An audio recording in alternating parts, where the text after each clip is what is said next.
નમસ્કાર વિદ્યાર્થી મિત્રો, આજના જ્ઞાન સેતુ કાર્યક્રમમાં આપ સૌનું સ્વાગત છે. દોસ્તો, આપ સૌ જાણો છો કે કોરોના મહામારીની વિષમ પરિસ્થિતિમાં આપણે બધા ઝઝૂમી રહ્યા છીએ. આ અકલ્પનીય પરિસ્થિતિએ આપણને બંદી બનાવી દીધા. આપણી શિક્ષણ સંસ્થાઓ બંધ રહી, પરંતુ આપણું શિક્ષણ કાર્ય એ અટક્યું નથી. ગયા વર્ષે હોમ લર્નિંગના માધ્યમથી તમારા ગુરુજીઓના શિક્ષણના પાઠ આત્મસાત કર્યા છે. દોસ્તો, આ જ્ઞાન સેતુ કાર્યક્રમ આપણા માટે ઉપકારક અને આનંદપ્રદ છે, કારણ કે આપણે જે શિક્ષણ પ્રાપ્ત કર્યું છે અને હવે આપણે જે નવું શીખવાના છીએ એ બંને વચ્ચે સેતુરૂપ આ પ્રવૃત્તિઓ છે. જ્ઞાન સેતુના માધ્યમ થકી આપણે આપણા અભ્યાસને વધારે પાકો અને એનું વધારે સારું દૃઢીકરણ થાય એ માટેની મહાવરારૂપ કેટલીક પ્રવૃત્તિઓનું આયોજન કરેલું છે. દોસ્તો, આજે આપણે કદમ 12, 13 અને 14 આ 3 કદમની પ્રવૃત્તિઓને આપણે સમજવાના છીએ. તમારી પાસે જ્ઞાન સેતુ પુસ્તિકા પણ હશે. આ જે પુસ્તિકા છે એ પુસ્તિકામાં આપેલું જે સ્વાધ્યાય કાર્ય છે એ તમારે વધારે સારી રીતે સુવાચ્ય અક્ષરોમાં અને સ્વચ્છ રીતે તમારે સુઘડ લેખન એનું કરવાનું છે. અને આ પુસ્તિકા પણ તમને તમારા સ્વાધ્યાય કાર્ય માટે ખૂબ જ ઉપયોગી અને રસપ્રદ બની રહેશે. અને તમે એનો ઉપયોગ પણ શરૂ કરી લીધો છે. તમે તમારું સ્વાધ્યાય કાર્ય પણ શરૂ કરી દીધું હશે. મજા પડે છે ને? મજા આવે એવી સરસ મજાની અવનવી રચનાત્મક પ્રવૃત્તિઓ છે. એટલે આ પુસ્તિકાના માધ્યમ થકી તમે જે શિક્ષણ પ્રાપ્ત કર્યું છે તે અને હવે જે શીખવાના છો એના માટે આ પુસ્તિકા જે છે એ જ્ઞાન સેતુ એ તમારા માટે સેતુરૂપ છે. એટલે તમને ક્યાંય તકલીફ નહીં પડે, તમારી કચાશ હશે એ પણ દૂર થશે અને નવું જાણવાનું, નવું સમજવાનું અને શીખવાની જે પ્રક્રિયા છે એ વધારે સુંદર અને અસરકારક બની રહેશે. દોસ્તો, પ્રાથમિક કક્ષામાં જે શિક્ષણ મેળવ્યું એ શિક્ષણનો મૂળભૂત હેતુ તમારી ભાષા શુદ્ધિ વધારે ઉત્તમ બની રહે એ માટેના અનેક અનુભવો તમને તમારા ગુરુજીઓએ પૂરા પાડ્યા હશે. હવે જ્યારે તમે માધ્યમિક કક્ષાએ આવ્યા છો ત્યારે તમારી અર્થગ્રહણ ક્ષમતા એ વધારે બળવત્તર બને એ માટેના કેટલાક નવા અનુભવો તમને તમારા ગુરુજીઓ આપવાના છે. દોસ્તો, આ જે અર્થગ્રહણની ક્ષમતા છે એ વિકસાવવા માટે આપણે આ પુસ્તિકાના માધ્યમથી કેટલીક પ્રવૃત્તિઓ શીખવાના. અને આ પ્રવૃત્તિઓ આપણને શું શીખવશે? તો આ જે પ્રવૃત્તિઓ છે એ પ્રવૃત્તિઓ દ્વારા જે કંઈ જવાબો લખીએ છીએ એમાં સુયોગ્ય શબ્દોની આપણે ગોઠવણી કરતાં શીખીશું. મનમાં જે વિચાર આવે છે એ વિચારને યોગ્ય શબ્દો મારફતે આપણે વાક્યમાં ઢાળતા શીખીએ.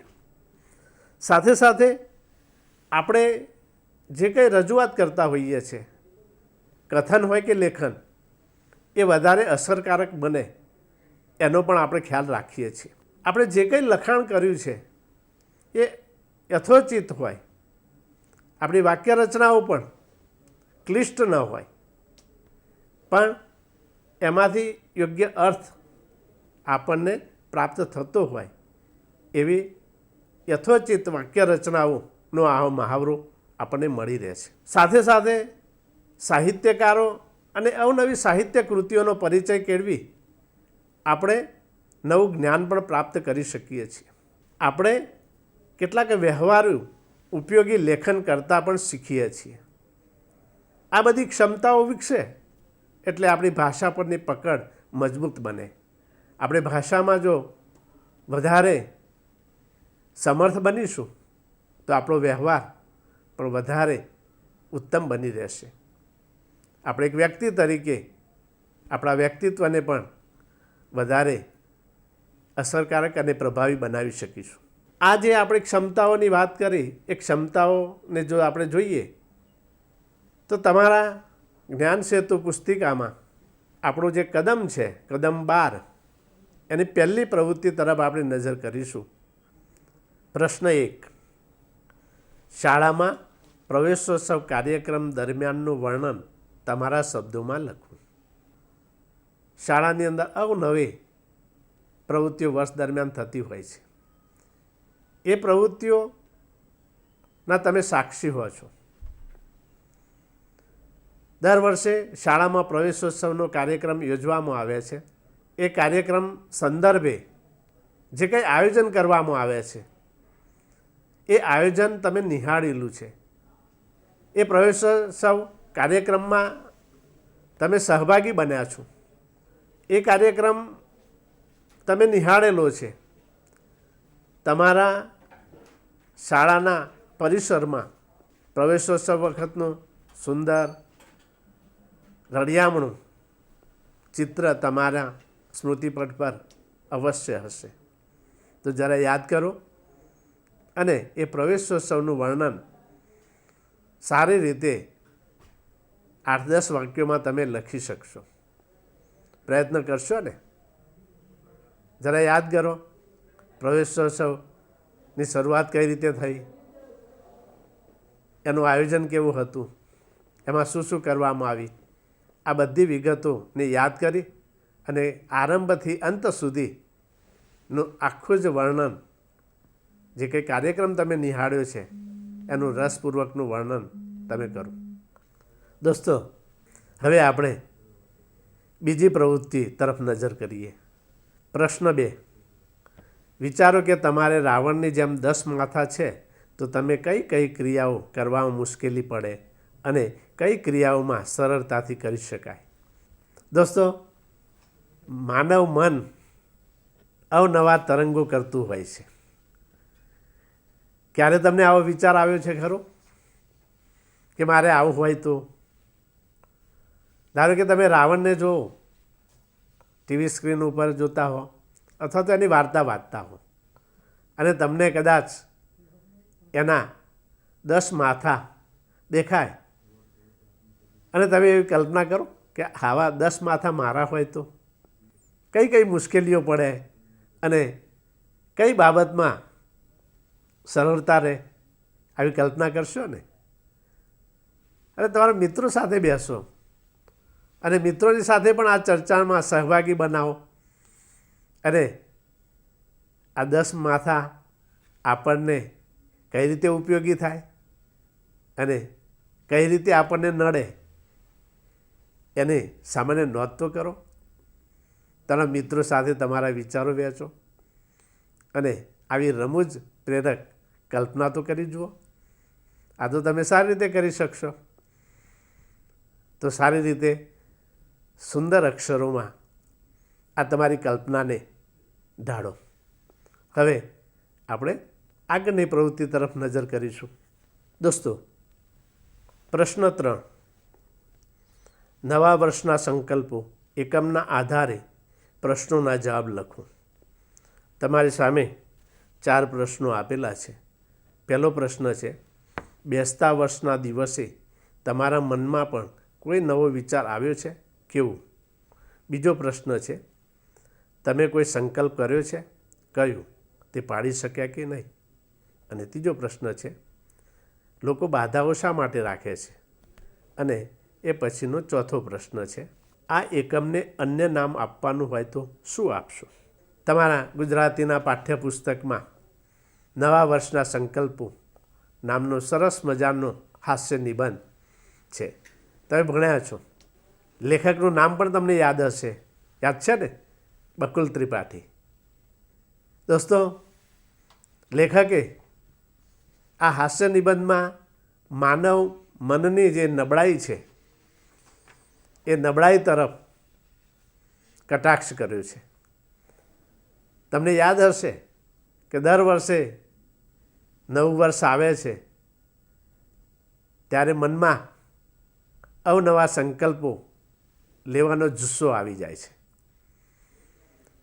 એ દિવસ પૂરતો તો તમારો આત્મવિશ્વાસ એટલો બધો વધી જતો હોય છે કે હું આમ જ કરી નાખું. જાણે કે આખો દિવસ તમારા માટે આત્મસુધારણાનો ન હોય.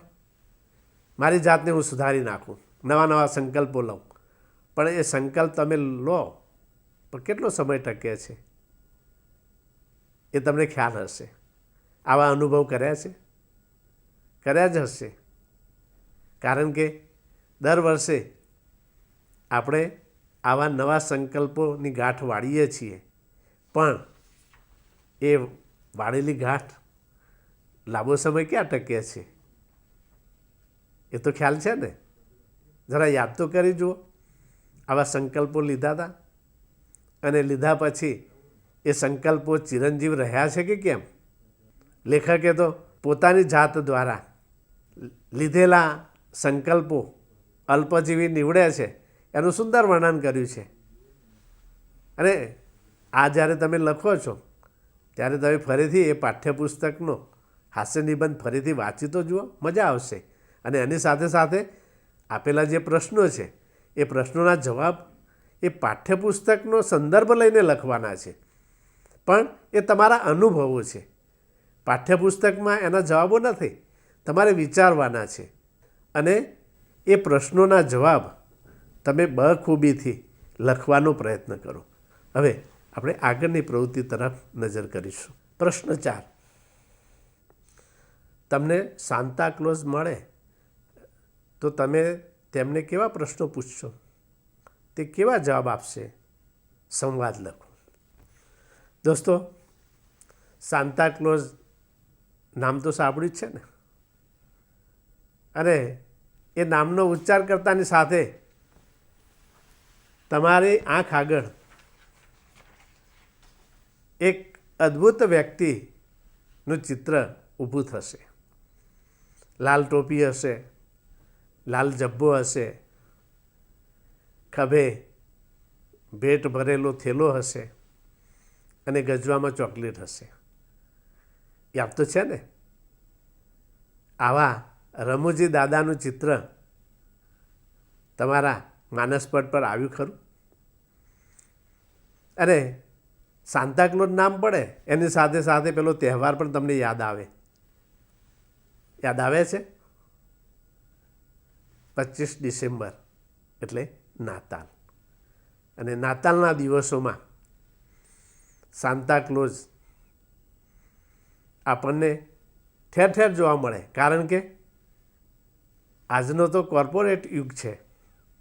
કેટલાક આવા ગમતા અને જાણીતા પાત્રો એ ધંધા સાથે જોડાઈ ગયા છે. અને એ ડિસેમ્બરના એ મહિના દરમિયાન અવનવી દુકાનો આગળ સાન્તા ક્લોઝ ઠેર ઠેર આપણને જોવા મળે. દોસ્તો, આ એક અદ્ભુત પાત્ર છે જે બીજાના ચહેરા પર ખુશી લાવવા એ પોતે મથામણ કરે છે. બીજાને કંઈક આપવું છે. આપણે સ્વાર્થી નહીં પણ પરમાર્થી બનીએ. બીજાને આનંદ આપવો એ પણ એક સત્કર્મ છે. આ પાત્ર આપણને કેટલું શીખવી જાય છે. અને આ પાત્રને જ્યારે તમે જો ખરેખર સમજો તો આ પાત્રના ગુણો આપણા જીવનને ઉદાત્ત બનાવે, આપણા વ્યક્તિત્વને સર્વપ્રિય બનાવે. આ તો એક નાનકડી વાત કરી મેં, પણ મિત્રો, આ સાન્તા ક્લોઝ જો તમને મળે તો એની સાથે તમે કેવી વાતચીત કરો? ક્યારે કલ્પના કરી છે ખરી? તમે બે મિત્રો મળો છો ત્યારે કેવી વાતો કરો છો, કેવા પ્રશ્નો પૂછો છો? એકબીજાની સાથે સહજ રીતે કેટલા વિચારો તમે શેર કરો છો? યાદ આવે છે આવું કશું? પણ અહીં તો તમારો મિત્ર એટલે કોણ? સાન્તાક્લોઝ. અને એની સાથે તમારે એક નાનકડો સંવાદ રચવાનો છે. તમને રસ્તામાં સાન્તાક્લોઝ મળે અને તમને જે આનંદ થાય, અને આનંદ થાય પછી આ પહેલી મુલાકાતમાં તમે એકબીજા સાથે કેવા વિચારો વહેંચો છો? આ કદાચ તમને થોડું અઘરું લાગશે, પણ મિત્રો, તમારા મિત્ર સાથે જેમ વાત કરો છો એવી સાહજિક વાત આ સાન્તાક્લોઝ સાથે કરવાની છે, અને એ પણ તમારા શબ્દોમાં સંવાદ રૂપે ઢાળવાની છે. અને આ માટે તમે અન્યની મદદ પણ લઈ શકો છો, અને આ સંવાદને રસપ્રદ બનાવવાનો પ્રયત્ન તો કરો. આવડશે. આ તો તમે કરી શકો એમ છો. અને કદાચ થોડું અઘરું લાગશે તો અન્યના સહારે આપણે મથામણ કરીશું તો આ સંવાદ લેખનની કાબેલિયત આપોઆપ આવી જશે. જરા થોડો પ્રયત્ન તો કરી જુઓ. હવે આપણે આગળની પ્રવૃત્તિ તરફ નજર કરીશું. પ્રશ્ન 5. નીચેના શબ્દ ઢગલામાંથી દ્વંદ્વ સમાસ દર્શાવતા શબ્દો શોધો અને સમાસ દર્શાવતા શબ્દોનો વાક્યમાં પ્રયોગ કરો. શબ્દોનો ગંજ આપેલો છે. અહીં આગળ નીચે અનેક શબ્દોનો ગંજ આપેલો છે. રેલગાડી, ભાઈ બહેન, જળકમળ, આતશબાજી, પતિ પત્ની, મનોહર, રામ લક્ષ્મણ, આવતા જતા, હૃદયરોગ, દીકરો દીકરી, સોહગણ અને ભક્તિમય. તો આવા અનેક શબ્દોનો ગંજ તમારી સામે ખડકેલો છે. એમાંથી તમારે શું શોધવાનું છે મિત્રો? તો તમે નવા વર્ષના સંકલ્પો નામનો પાઠ તો ભણ્યા જ છો, અને એમાં જે વ્યવહારુ વ્યાકરણ આપ્યું છે એમાં એક સમાસ છે, દ્વંદ્વ સમાસ. અને દ્વંદ્વ સમાસ વિશે તમારા ગુરુજીએ તમને સરસ રોચક માહિતી આપી હશે, સમજાવ્યું પણ હશે, અનેક ઉદાહરણો આપ્યા હશે, અને તમને યાદ પણ હશે કે દ્વંદ્વ એટલે શું? તો દ્વંદ્વ એટલે જોડકું. જોડકારૂપ જે શબ્દો છે તે દ્વંદ્વનો અર્થ જ જોડકું થાય. તો આ ગંજમાં જોડકારૂપ કયા શબ્દો છે? જરા શોધવાનો પ્રયત્ન તો કરો. પ્રશ્ન 5માં જે શબ્દગંજ આપ્યો છે એમાંથી આપણે પ્રથમ છે રેલગાડી અને બીજો શબ્દ છે ભાઈ બહેન. દોસ્તો, આ બંને શબ્દોનું તમે અવલોકન કરશો અથવા તો વાંચશો તો તમને સહજ રીતે સમજાશે કે જોડકારૂપ કયો શબ્દ છે? ભાઈ બહેન. તો આ ભાઈ બહેન જેવા બીજા શબ્દો તમારે શોધવાના છે, અને એ જે છે જોડકારૂપ શબ્દો, જેને આપણે વ્યાકરણની ભાષામાં શું કહીએ છીએ? દ્વંદ્વ સમાસ કહીએ છીએ. હવે આ શબ્દો શોધ્યા પછી તમારે એને વાક્ય પ્રયોગ કરવાનો છે. તો આ તો તમને સરળતાથી આવડશે. જરા પ્રયત્ન કરી જુઓ, મજા આવશે. હવે આપણે આગળની પ્રવૃત્તિ તરફ નજર કરીશું. દોસ્તો, પ્રશ્ન 6. આ એકમને આધારે મહાપુરુષોના નામ આવતા હોય તેવા વાક્યો શોધીને લખો. દોસ્તો, આ પ્રશ્ન 6 કદમ 12નો અંતિમ પ્રશ્ન, અને તમારા પાઠ્યપુસ્તકમાં નવા વર્ષના સંકલ્પો જે છે એ પાઠમાં સરસ રીતે એના જવાબ રૂપે તમે વાંચશો તો આ મહાપુરુષોના નામ એમાંથી તમને મળશે.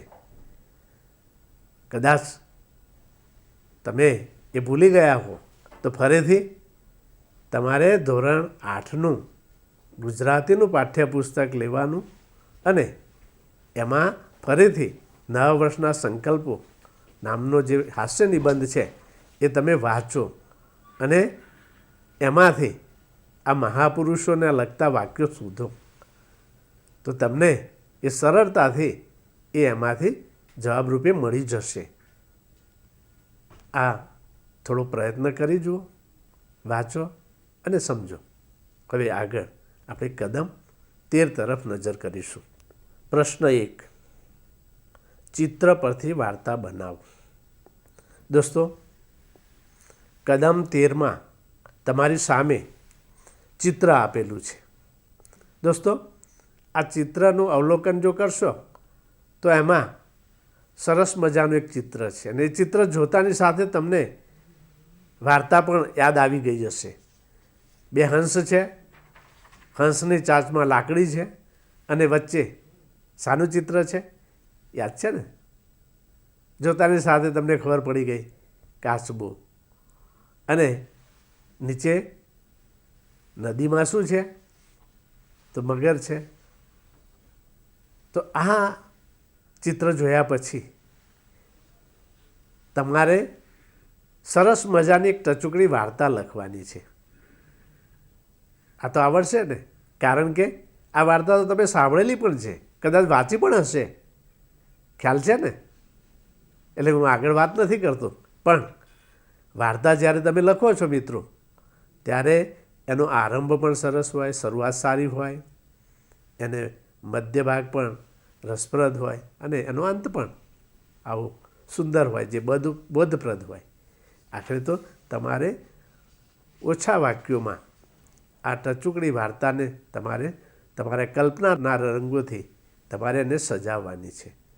અને પ્રયત્ન તો કરી જુઓ કે આ વાર્તા કેવી થાય, કેવી બની શકે.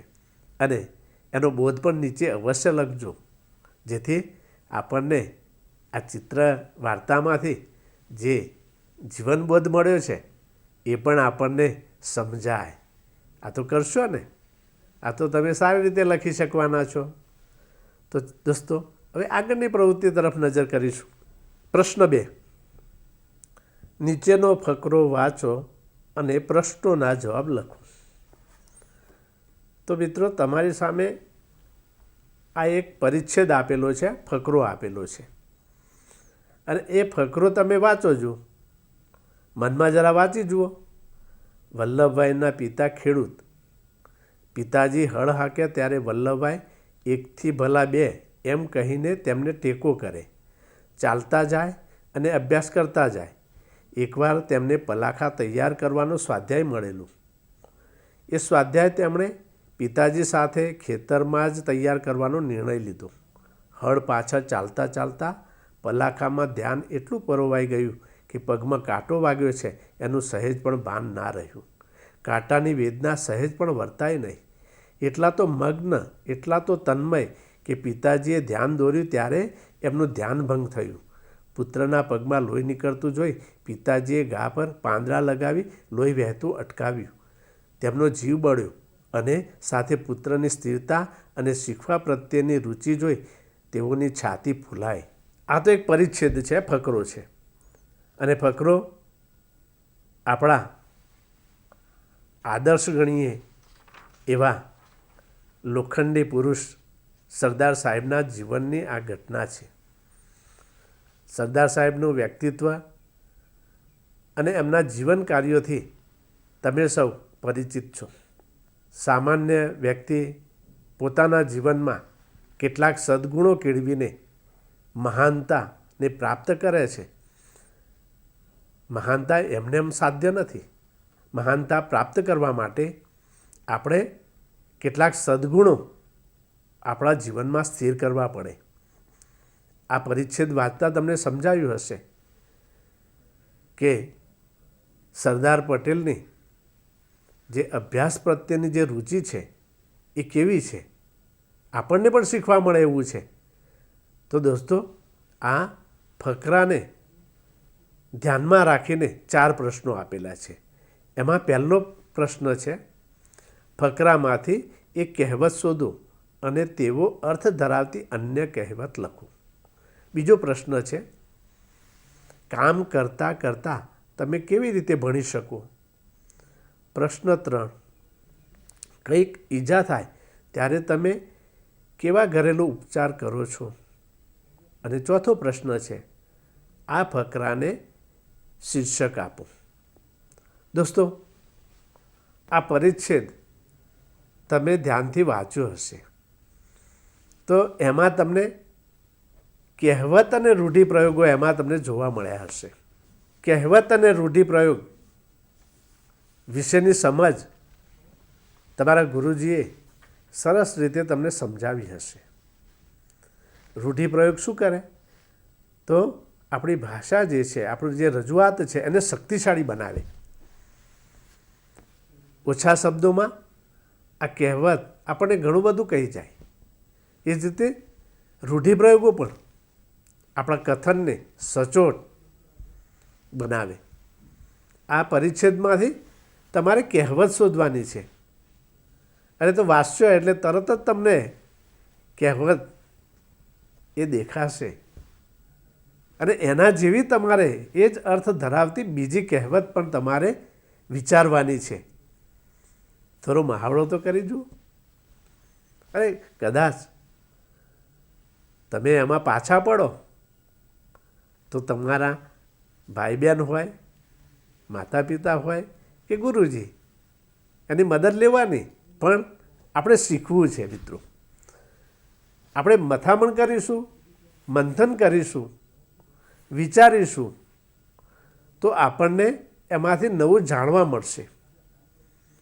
એવું કહેવાય છે ને, પૂછતા પંડિત થવાય. આપણે બીજાને પૂછીશું તો આપણને જાણવા પણ મળશે અને આપણું કામ પણ થશે. એ જ રીતે એ પછીના જે 3 પ્રશ્નો છે એમાં બીજો જે પ્રશ્ન છે એ તમે જરા જુઓ તો ખરા કે કામ કરતાં કરતાં તમે કેવી રીતે ભણી શકો. સરદાર સાહેબ તો કામ કરતાં કરતાં પણ એકાગ્રતા કેળવી શકતા હતા. તમે આવી એકાગ્રતા કેળવી શકો છો ખરા? તમે કામ કરતાં કરતાં તમારું અધ્યયન કાર્ય કરી શકો છો? આવું તમારામાં છે ખરું? અને જો હોય તો એ રીતે જવાબ આપો. અથવા તો કામ કરતાં કરતાં તમારું મન કેવું ચંચળ રહે છે, તમારો અનુભવ કેવો છે, એ હોય તો એ તમે નોંધો. તમારી જાતનું મૂલ્યાંકન કરો, સ્વમૂલ્યાંકન, કે સરદાર સાહેબ આવી એકાગ્રતા કેળવી શકે છે તો એવી એકાગ્રતા મારાથી કેળવાય છે ખરી? ન કેળવાતી હોય તો એ રીતે લખો. અને જો તમે એવું કેળવી શકતા હો તો એ જરા સારી રીતે લખી શકો. આખરે તો સરદાર સાહેબના જીવન સાથે આપણામાં આવો સદ્ગુણ ક્યાંય છુપાયેલું છે કે કેમ? ન હોય તો આવો પ્રયત્ન પણ આપણે કરી શકીએ. હવે બીજો પ્રશ્ન આગળનો જોઈએ તો એ પ્રશ્નમાં સરસ મજાનો છે. પ્રશ્ન 3, કંઈક ઈજા થાય ત્યારે તમે કેવા ઘરેલું ઉપચાર કરો છો? ઘણા અનુભવો હશે અને તમારી ઉંમર પણ એવી છે કે ક્યાંક ફરવા ગયા હોય, ક્યાંય તમે સાયકલિંગ કરતા હો અથવા તો ક્યાંક લપસણી ઉપર તમે લપસતા હો અને અનાયાસે ક્યાંક વાગ્યું હોય. આવું યાદ તો કરી જુઓ. તમને ક્યારે આવી કોઈ ઈજા પહોંચી છે? અને એ વખતે તમે દવાખાને જવાની જગ્યાએ તમે એવો ઘરેલો ઉપચાર કોઈ કર્યો ખરો? હશે જ, કારણ કે આપણે પહેલાં આવા ઘરેલું ઉપચારો કરી જ લેતા હોઈએ છીએ. કારણ કે આપણે રમતિયા અને તોફાની, અને આવું કંઈક વાગે તો કોઈક આપણને ઠપકો આપે, કોઈ આપણને લડે. એનાથી બચવા માટે આપણે આપણા સમાજ મુજબના પ્રાથમિક ઉપચારો કરતા હોઈએ છીએ. તો આવો ક્યાંય ઉપચાર કર્યો હોય તો એ તમે યાદ કરી જુઓ અને તમારી નોંધપોથીમાં નોંધો તો ખરા. યાદ કરશો એટલે બધું સમજાઈ જશે તમને કે આવું તો મને થયેલું છે. એક નહીં, આવા તો અનેક પ્રસંગો હશે, પણ એમાંથી એકાદ પ્રસંગ અને એની સાથે સાથે ઘરેલું ઉપચાર કેવા કેવા કરી શકો છો એ પણ જરા નોંધજો. અને આગળનો પ્રશ્ન છે એ પણ સરસ મજાનો છે મિત્રો. આપણે જે પરિચ્છેદ વાંચ્યો છે એ પરિચ્છેદનું શીર્ષક આપેલું નથી. આપણે એને શીર્ષક આપવાનું છે. તમે તમારા શબ્દોમાં એનું મથાળું કેવું આપી શકો, એનું શીર્ષક કેવું આપી શકો? ક્યારે પ્રયત્ન કર્યો છે ખરો? અને શીર્ષક કેવું હોય? ટૂંકું હોય, 2 શબ્દોનું હોય કે એક નાનકડું વાક્ય હોય. પ્રયત્ન તો કરી જુઓ. તમારા પાઠ્યપુસ્તકમાં જે ગદ્ય પાઠ હોય કે પછી કાવ્ય હોય તો એના ઉપર જે શીર્ષક આપેલા છે એ તો તમે જોયેલા જ છે. તો આ પરિચ્છેદને આવું સરસ મજાનું શીર્ષક આપવું હોય તો તમે કેવું આપી શકો? જરા પ્રયત્ન કરી જુઓ, એ તો આવડશે જ. મિત્રો, હવે આપણે આગળના પ્રશ્ન તરફ નજર કરીએ. એ પણ સરસ મજાની રોચક પ્રવૃત્તિ છે. જુઓ તમે જ્ઞાન સેતુની પુસ્તિકામાં જુઓ, એ પ્રશ્ન કેવો છે?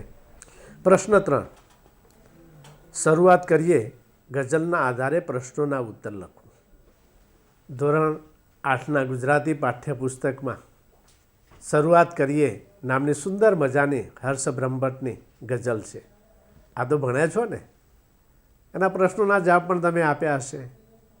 અને ગઝલ વારંવાર વાંચવાની પણ મન થાય એવી છે.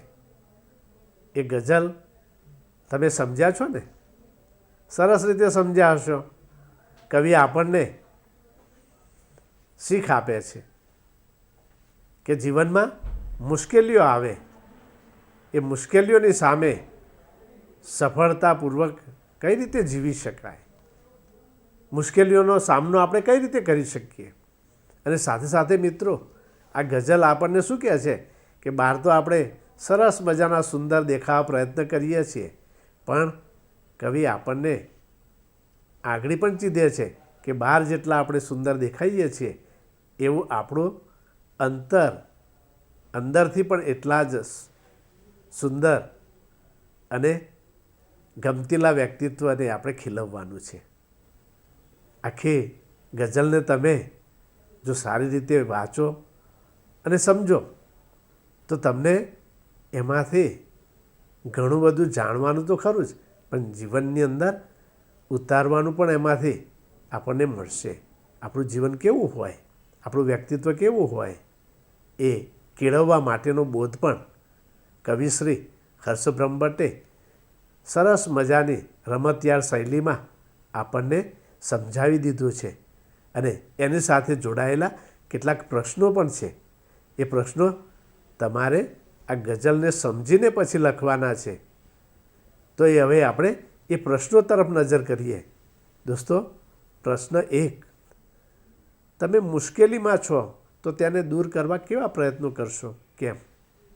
આપણે મુશ્કેલીમાં હોઈએ ત્યારે મુશ્કેલીમાંથી બહાર નીકળવા માટે કેવા પ્રયત્નો કરીએ?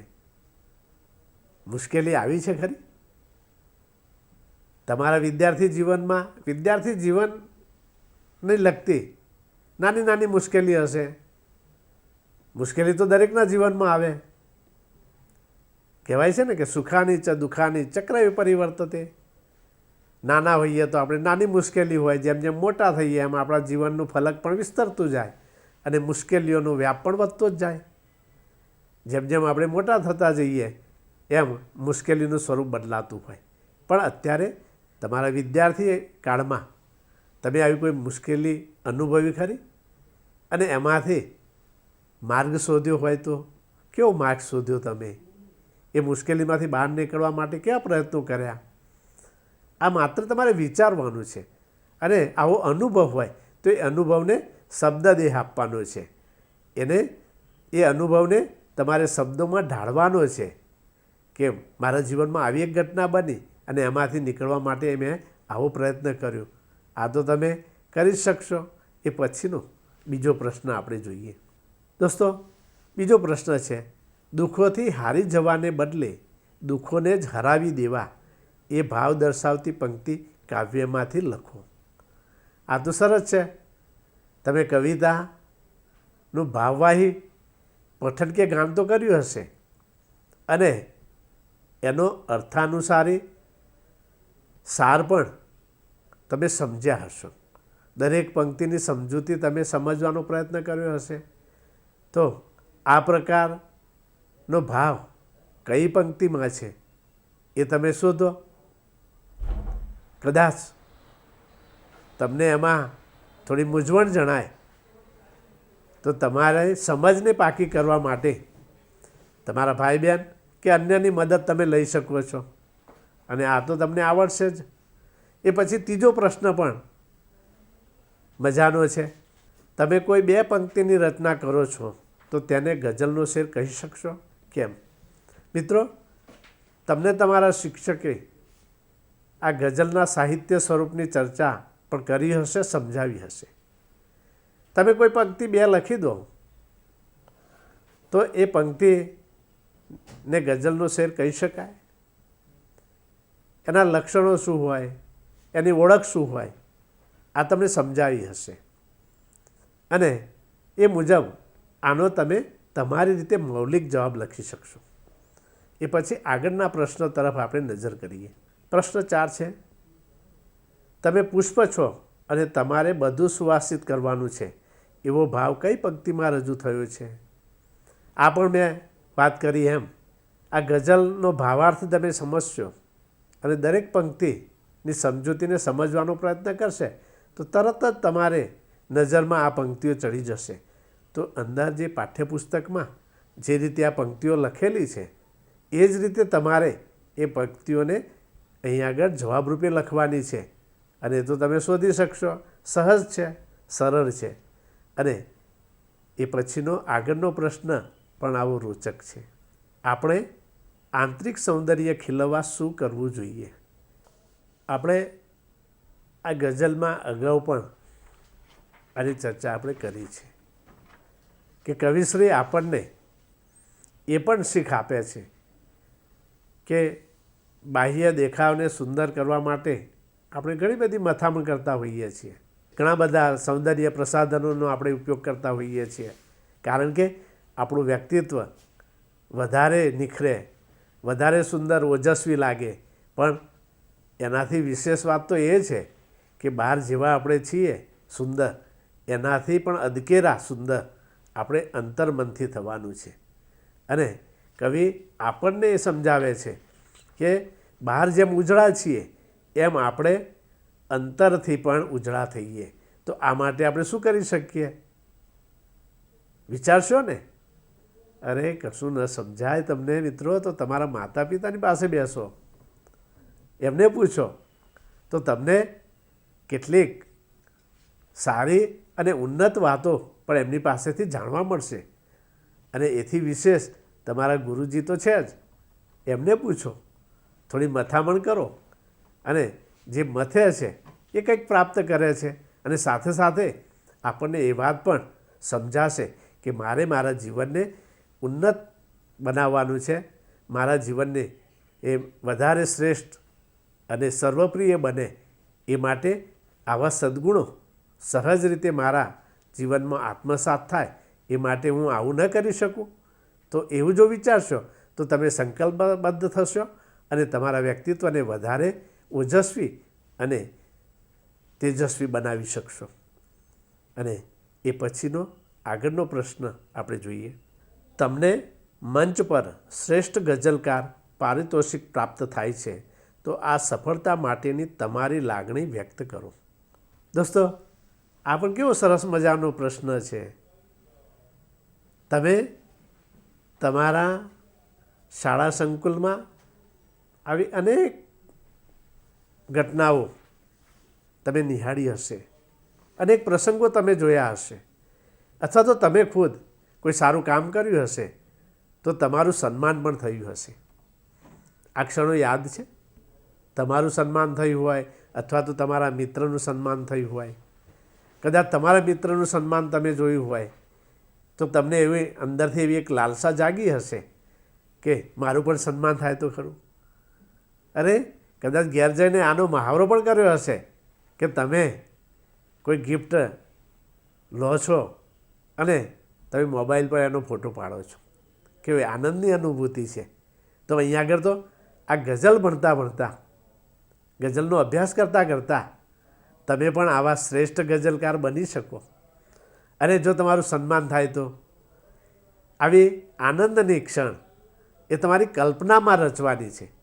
તમારી કલ્પના સૃષ્ટિમાં તમે આવું કોઈ પારિતોષિક પ્રાપ્ત કરતા હોય એવી કલ્પના કરી અને એનો આનંદ તમારે શબ્દોમાં ઢાળવાનો છે. જરા કલ્પના તો કરી શકો. આખરે તો આપણી ભાષા એ આપણી હૃદયોર્મી આપણા જીવનના મધુર અને મીઠા પ્રસંગો જે છે એ પણ સહજ રીતે અને વાસ્તવિક રીતે આપણે રજૂ કરી શકીએ, અભિવ્યક્ત કરી શકીએ એનું બળ પૂરું પાડે છે. તમે હવે મોટા થયા છો, આવી અનુભૂતિઓ તો અવારનવાર તમને થતી હશે. તમારું સન્માન થાય, તમને કોઈ માન આપે, તમને કોઈ બિરદાવે તો કેટલું ગમે છે. તો આવી એક કલ્પના તો કરી જુઓ કે તમે કોઈ શ્રેષ્ઠ ગઝલકાર તરીકે તમારું સન્માન થાય તો કેવી લાગણી અનુભવો. આ તો કરી શકશો ને? આવડશે જ, મજા આવશે. કલ્પના તો કરો. હવે આગળનો પ્રશ્ન આપણે જોઈશું. તમને મનપસંદ ગુજરાતી ગઝલ કે ભજનની 4-5 લીટીઓ લખો. દોસ્તો, અત્યાર સુધી તમે ગઝલો ભણ્યા હશો. ગઝલોની સાથે તમારા પ્રાર્થના સંમેલનમાં પણ અવનવા ભજનો તમે ગાયા પણ હશો અને સાંભળ્યા પણ હશો. તમને ગમતી કોઈ ગઝલ હોય કે ભજનની પંક્તિઓ તમારે સારા અક્ષરોમાં, સુવાચ્ય અને સુઘડ અક્ષરોમાં તમારે આ જ્ઞાન સેતુની પુસ્તિકામાં ઉતારવાની છે. યાદ તો કરી જુઓ. તમને ઘણા બધા ભજન યાદ હશે, ગઝલ પણ યાદ હશે અને એમાંથી વધારે ગમતી હોય એવી ગઝલ કે ભજનની પંક્તિઓ તમે સરસ રીતે સુવાચ્ય અક્ષરોમાં લખો. યાદ કરો અને લખો. ત્યારે એ પછીનો આપણો પ્રશ્ન છે, પ્રશ્ન 6. ઉદાહરણ પ્રમાણેના અન્ય શબ્દો લખો. ઉદાહરણ આપ્યું છે ગઝલ તો ગઝલકાર. એ જ રીતે બીજા શબ્દો આપેલા છે સાહિત્ય, સંગીત, કલા, ચિત્ર અને કથા. તમારી સામે કેટલાક શબ્દો આપેલા છે અને ઉદાહરણરૂપ શબ્દ પણ તમે વાંચ્યો અને સમજ્યા. ગઝલ તો ગઝલકાર. તો આ જે શબ્દો છે એમાં કર્તુવાચક બનાવવાના છે. બાકીના જે શબ્દો છે એ પણ હવે તમને સમજાઈ ગયા હશે કે આપણે કર્તુવાચક બનાવવા માટે શું કરીએ છીએ. જેમ ગઝલની સાથે ગઝલકાર, આ કાર શબ્દ આપણે ઉમેર્યું અને ગઝલકાર બને. એ જ રીતે બાકીના શબ્દોને પણ આપણે એ રીતે કર્તુવાચક બનાવવાના છે. આ તો બહુ સરળ છે, સમજાય એવી છે. હવે દોસ્તો, કદમ 14ની આપણે ચર્ચા કરીશું. કદમ 14, પ્રશ્ન 1. બસમાં મુસાફરી કરતી વખતે બારી બહાર જોયેલા દૃશ્યોનું વર્ણન કરો. તમારા ઘણા અનુભવો છે. બસમાં બેસવાનો પણ અનુભવ હશે, રેલવેમાં બેસવાનો પણ અનુભવ હશે. એ વખતે બસમાં બેસવાનું થાય ત્યારે તમે ક્યાં બેસો છો? દરેકની ઈચ્છા ક્યાં હોય બેસવાની? બારી બાજુ. બારી બાજુ બેસતા કેવી મજા આવે. એ નાના હોય કે મોટા હોય, દરેકને ક્યાં બેસવું છે? બારી પાસે. અને બારી પાસે બેસીને બહારની દુનિયા આપણને કેવી લાગે? અદ્ભુત, અલબેલી. આપણને ગમે. એ સરી જતા જે દૃશ્યો છે એ આપણા ચિત્તને જાગૃત કરી નાખે. આવો ક્યારે અનુભવ કર્યો છે ખરો? હશે, ઘણા અનુભવ હશે, પણ અત્યાર સુધી તમે માત્ર એ અનુભવને માણ્યો છે, અનુભવ્યો છે. પણ એ અનુભૂતિને તમારે અહીં આગળ વર્ણન કરવાનું છે, વ્યક્ત કરવાની છે. મનમાં સંગ્રહાયેલી જે અનુભૂતિ છે એ અનુભૂતિ, એ સંવેદનાઓને તમારે શબ્દદેહ આપવાનો છે. કદાચ ક્યાંથી શરૂઆત કરું, કઈ રીતે કરું, આવી મૂંઝવણ હશે, પરંતુ તમારી અનુભૂતિને તમે સહજ રીતે શબ્દોમાં ઢાળવાનો પ્રયત્ન તો કરી જુઓ. અને આવો જો મહાવરો તમે સતત કરતા રહેશો તો જીવનના અનેક અનુભવોને તમે આ રીતે તમે લખતા રહેશો. અરે દોસ્તો, તમે રોજનીશી પણ લખી શકશો. આ નાનકડો અનુભવ આપણને ઘણું બધું શીખવી જાય છે. આ તો એક રોચક પ્રવૃત્તિ છે. આવું યાદ કરો અને એ તમારી સંગ્રહાયેલી અનુભૂતિ અથવા તો તમને હૃદયસ્પર્શી થયેલી અનુભૂતિને અહીંયા આગળ શબ્દોમાં તમારે કંડાળવાની છે. પ્રયત્ન કરશો તો કશું જ અઘરું નથી. કદાચ થોડી ગણમથલ થશે પણ તમે સહજ અને સરળતાથી એ લખી શકશો. પ્રયત્ન તો કરી જુઓ. નીચેની જાહેર ખબરનું અવલોકન કરો અને પ્રશ્નોના જવાબ લખો. મિત્રો, તમારી સામે એક જાહેર ખબરની નોંધ આપેલી છે. આપણે એને વાંચીએ. પધારો પધારો પધારો, માતૃભાષા ગુજરાતીને અર્પણ, હસે તેનું ઘર વસે, અદ્ભુત ત્રિઅંકી હાસ્ય નાટક. આવો અવસર ચૂકશો નહીં. માતૃભાષામાં નાટક માણવા પધારો. દર રવિવારે સાંજે 6 વાગે કલાપી ગાર્ડન, અમદાવાદ. વિનામૂલ્યે માતૃભાષા સંવર્ધન કાર્યમાં સહભાગી થાઓ. ફક્ત આપની હાજરી જ કાફી. માતૃભાષા સંવર્ધન મંડળ. દોસ્તો, આ તમે જાહેર ખબરને વાંચી છે, સમજ્યા છો. એ આખી જાહેર ખબરની વિગતોને તમે સમજવાનો પ્રયત્ન કર્યો છે અને એ વિગતોને ધ્યાનમાં રાખીને તમારે આ પ્રશ્નોના જવાબ લખવાના છે. અને બીજું વિશેષ કશું જ નથી. માત્ર તમારી સામે જે જાહેર ખબર છે એ જાહેર ખબરને તમારે પ્રશ્નો જે છે પ્રશ્નોના જવાબ શોધવા માટે એકાગ્રતાથી સમજીને એને ફરીથી વાંચવાનો પ્રયત્ન કરી જુઓ તો તમને બધા જ જવાબો જાહેર ખબરમાંથી સહજતાથી મળશે.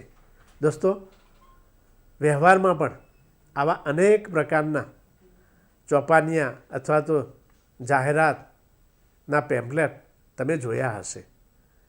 ક્યારે તમે આ રીતે વાંચવાનો પ્રયત્ન કર્યો છે? આ તો આપણો વ્યવહારનો અનુભવ છે. આ જાહેર ખબરની સાથે સંકળાયેલા આ પ્રશ્નોને તમારે સમજવાના છે અને જો જાહેરાત તમે સમજશો તો પ્રશ્નો પણ તમને સહજતાથી લખી શકશો. એ પછીનો પ્રશ્ન 3, સાકરનો શોધનારું. એકમના આધારે પ્રશ્નોના જવાબ લખો. દોસ્તો, ધોરણ 8 ગુજરાતી પાઠ્યપુસ્તકમાં આ સરસ મજાની એકાંકી આપેલી છે, સાકરનો શોધનારું. આ એકાંકીના લેખક યશવંત પંડ્યા. આ એકાંકી તમે તમારા મિત્રોની સાથે ભજવી પણ હશે. કદાચ ભજવી ન હોય તો એનો ભાવવાહી પાત્રગત રીતે એને વાંચીને પણ ભજવવાનો પ્રયત્ન કર્યો હશે. દોસ્તો, એમાં જે પાત્રો છે એ પાત્રો અંજન અને કિન્નરી, નિખિલ રાય, સુરેન્દ્રનાથ, ભાસ્કર રાય, નિખિલ રાયના મિત્ર. આ બધા પાત્રો જે છે એ પાત્રો વચ્ચેના જે સંવાદો છે એ સંવાદો તમને કંઈક જીવનબોધ આપી જાય છે. અને એકાંકીને આધારે મિત્રો અહીં આગળ પ્રશ્નો આપેલા છે. માત્ર તમારે એકાંકીને સમજવાની છે. કદાચ તમે ભૂલી પણ ગયા હશો તો ફરીથી એ પાઠ્યપુસ્તકમાં સાકરનો શોધનારો આ એકાંકીને ફરીથી વાંચો અને સમજો. તમારી પાસે પાઠ્યપુસ્તક તો છે જ. ફરીથી એ પાઠ્યપુસ્તકને ખોલો, વાંચો અને સમજો અને આ પ્રશ્નોના જવાબ તમે ખૂબ સરસ રીતે આપી શકશો. શાળામાંથી ફરિયાદ આવે તો તમારા પપ્પા તમને શું કહે છે? ત્રીજો પ્રશ્ન, તમારા ટેબલના ખાનામાં કે થેલામાં અંજન પાસે છે તેવી વસ્તુઓ હોય છે, કઈ કઈ? ચોથો પ્રશ્ન છે, કિન્નરીની જેમ તમારી બહેને તમને ઠપકાથી બચાવે છે, ક્યારે? અને પાંચમો પ્રશ્ન છે કે તમારા માટે નાટકનું નામ સાકરનો શોધનારું કેમ આપ્યું હશે? અહીં આગળ અંજન તમે હો તો અંજનનું પાત્ર એ તમારું પાત્ર બની જાય છે. તમારી આસપાસ તમારા પરિવારમાં કિન્નરી પણ હશે, ભાસ્કર રાય પણ હશે, નિખિલ રાય પણ હશે અને સુરેન્દ્રનાથ પણ તમને જોવા મળતા હશે. આ એકાંકીમાં જે બાબતોનું વર્ણન કરેલું છે, જે ઘટના વર્ણવવામાં આવી છે, એવી જ તમારી આસપાસ જીવતી જાગતી પરિસ્થિતિ તમે નિહાળી હશે. તો હવે તમારે આ પ્રશ્નો એના આધારે લખવાના છે કે આવી અનુભૂતિ તમે કરી હોય તો આ તો આવડશે ને.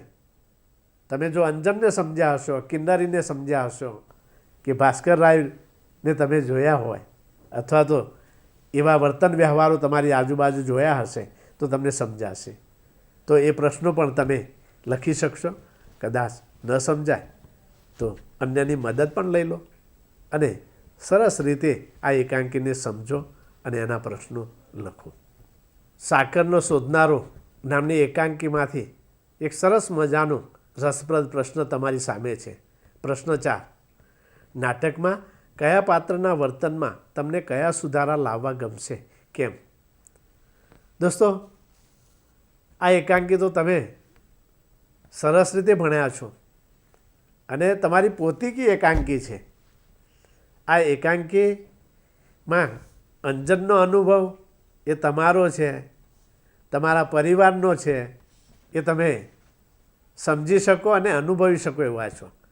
પણ અહીં પ્રશ્ન કેવો છે કે તમને કયા પાત્રમાં સુધારા લાવવા ગમે? કયું પાત્ર એવું છે કે જેનું વર્તન તમને ડંખે છે, તમને ગમતું નથી?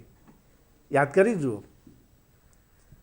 કે એકાંકીમાં કયું પાત્ર એવું છે કે એના વિચારો તો ખરા, પણ સાથે સાથે એનું વર્તન તમને એવું લાગે કે આવું ન કરે તો વધારે સારું. તો કયું એવું પાત્ર છે? યાદ આવ્યું? વિચારો, તરત જ ખ્યાલ આવી જશે મિત્રો. અને એવું પાત્ર તમારા પરિવારમાં પણ છે જે તમને સતત ટકોર્યા કરતું હોય, તમને ઠપકો આપ્યા કરતું હોય, તમને શિખામણ આપ્યા કરતું હોય. યાદ આવ્યું ને? હવે એમાં કેવા સુધારા કરી શકાય? તમારી દ્રષ્ટિએ તમને શું લાગે છે કે એમાં શું શું આપણે કરી શકીએ? આ તો તમે વિગતે લખી શકો એમ છો, પણ આપણે તો ટૂંકમાં લખવાનું છે. ઓછા શબ્દોમાં આવું પાત્ર અને એના વર્તન વ્યવહારોમાં કયા સુધારા કરવા જોઈએ એ માત્ર તમારે સૂચવવાનું છે, અને તો તમે ખૂબ જ સરળતાથી કરી શકશો. તો ચાલો ત્યારે આ પ્રશ્નને સારી રીતે લખવા માટે એ પ્રયત્ન કરો. દોસ્તો, 5મો પ્રશ્ન છે, આપેલા શબ્દોનો વાક્યમાં પ્રયોગ કરો. દિન, દિન, પાણી, પાણી, ચીર, ચીર. દોસ્તો, અહીં આગળ 3 શબ્દો જે છે પણ એ બેવડાયેલા છે. જોડણી ભેદે અર્થભેદ કેવો હોય? તમે ભણ્યા છો કે ભાષામાં જોડણીનો ભેદ થાય એની સાથે સાથે શબ્દનો અર્થ પણ બદલાઈ જતો હોય છે. અહીં આગળ તમને આવા શબ્દ જોડકા આપેલા છે, પણ બંને શબ્દોમાં જોડણીનો ભેદ છે. તમારે એના અર્થને સમજવાનો છે અને એ અર્થને સમજીને તમારે સાચું અને ટૂંકું વાક્ય બનાવવાનું છે. આ તો આવડશે ને? જરા તમે જોડણી કોષનો ઉપયોગ પણ કરી શકો. તમારા મિત્રને પણ પૂછી જુઓ. અને આવા તો બીજા અનેક ગુજરાતી ભાષામાં જોડણી ભેદ ધરાવતા શબ્દો છે કે જે જોડણી ભેદ હોય ને એની સાથે સાથે અર્થભેદ થાય અને એની સાથે વાક્યનો આખો અર્થ બદલાતો હોય. તમે જોડણી કોષનો ઉપયોગ કરશે તો તમને આવા ઘણા બધા શબ્દો જોવા મળશે. થોડો પ્રયત્ન કરી જુઓ.